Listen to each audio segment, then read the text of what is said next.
上一集同車主試咗呢個 Model Y， 係剛剛裝咗呢個 Koni 嘅 Speciality 避震器嘅喎。喺短短嘅路程之中，喺行車嘅舒適性啊，同埋駕駛感覺啊，都有好明顯嘅改變。咁而家我就同車主試完車啦，整體表現呢個避震機換咗之後有咩分別呢？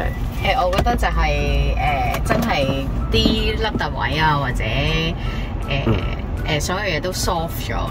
OK， 咁轉彎嗰個傾側度有冇減到呢？有嘅，即係都係平穩咗嘅。OK， 咁得俾你嗰下啦。之前應該有啲中頭噶嘛。係。咁頭先有冇試過話有冇改善到啦？都係覺得 soft 咗啦。soft 咗嘅，即係冇硬中落嘅。係啦，冇中落去嗰種感覺啦。OK，咁啊，多謝車主啦。咁啊，如果大家想了解多啲嘅，可以 WhatsApp 翻俾我哋63409933，電話27807943。咁我哋亞洲汽車材料有限公司。好，唔該晒。